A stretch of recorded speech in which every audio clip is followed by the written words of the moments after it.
ओम गंग गणपतये नमो नमः। श्रीमद् वाल्मीकि रामायण बालकांड 36वां सर्ग। देवताओं को शिव पार्वती को सूरज कीड़ा से निर्वृत्त करना तथा उमा देवी को देवताओं और पृथ्वी को शाप देना। विश्वामित्र जी के बाद समाप्त होने पर श्री राम और लक्ष्मण दोनों वीरों ने उनकी कही हुई कथा का अभिनंदन करके मुनिवर विश्वामित्र से इस प्रकार कहा।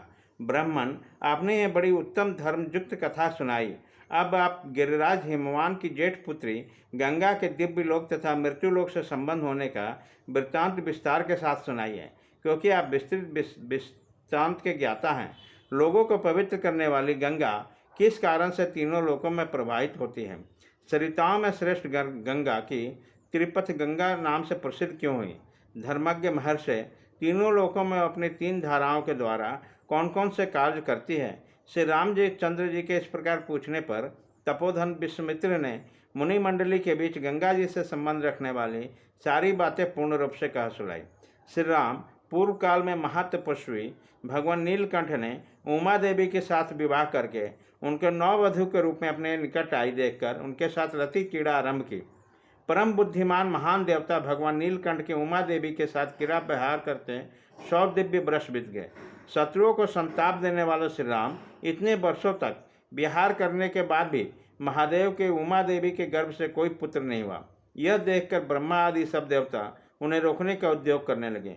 उन्होंने सोचा, इतने दीर्घ काल के पश्चात यदि रुद्र के तेज से उमा देवी के गर्भ से कोई महान प्राणी प्रकट हो भी जाए तो कौन उसके तेज को सहन करेगा? यह विचार कर सब देवता भगवान शिव के पास जाकर उन्हें प्रणाम करके यूँ बोले।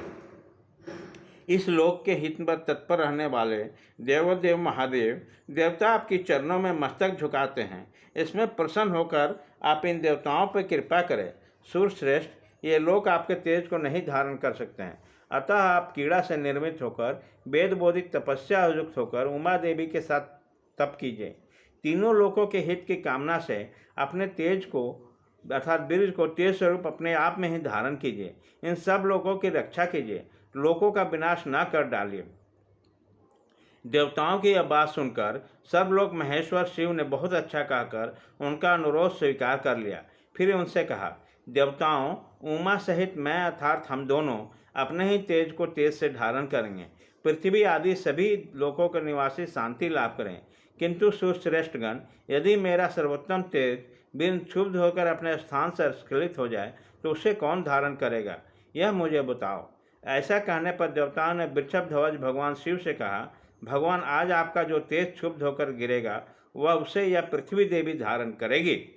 देवताओं का यह कथन सुनकर महाबली देवेश्वर शिव ने अपना तेज छोड़ा, जिससे पर्वत और वनों सहित यह सारी पृथ्वी व्याप्त होगी। तब देवताओं ने अग्निदेव से कहा, अग्नि, तुम वायु के सहयोग से भगवान शिव के इस महान तेज को अपने भीतर रख लो। अग्नि से व्याप्त होने पर तेज श्वेत पर्वत के रूप में परिणत हो गया। साथ ही वहाँ दिव्य सरकंटों का वन भी प्रकट हुआ, जो अग्नि और सूर्य के समान तेजस्वी प्रतीत होता है। उसी वन में अग्निजनित महातेजस्वी कार्तिकेय का प्रादुर्भाव हुआ। तदंतर ऋषियों सहित देवताओं ने अत्यंत प्रसन्नचित होकर उमा और भगवान शिव को बड़े भक्ति भाव से पूजन किया। श्री राम इसके बाद गिरजानंदिनी उमा के नेत्र से क्रोध से लाल हो गए। उन्होंने समस्त देवताओं को रोषपूर्वक शाप दिया। वह बोली, देवताओं, मैंने पुत्र प्राप्ति की इच्छा से पति के साथ समागम किया, परंतु तुमने मुझे रोक दिया। अब तुम लोग भी अपनी पत्नियों से संतान उत्पन्न करने योग्य नहीं रह जाओगे। आज से तुम्हारी पत्नियां संतान उत्पादन नहीं कर सकेगी, संतानहीन ही हो जाएगी। ऐसा देवताओं से कहकर उमा देवी ने पृथ्वी को भी शाप दिया। भूमि, तेरा एक रूप नहीं रह जाएगा, तो बहुतों को भारिया होगी। खोट बुद्धि वाले पृथ्वी, तू चाहती थी कि मेरे पुत्र न हो, अतः मेरे क्रोध को कलुषित होकर तो भी पुत्र जनित सुख या प्रशंसा का अनुभव न कर सकेगी। इस प्रकार सब देवताओं को उमा देवी के शाप से पीड़ित होकर देवेश्वर भगवान शिव ने उस समय पश्चिम दिशा के ओर प्रस्थान किया। वहाँ जाकर हिमालय पर्वत के उत्तर भाग में उसी के एक शिखर पर उमा देवी के साथ भगवान महेश्वर तप करने लगे।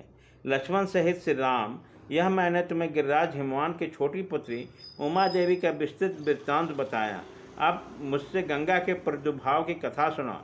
इस प्रकार श्री वाल्मीकि निर्मित आस रामायण आदि काव्य के बालकांड में 36वां सर्ग पूरा हुआ।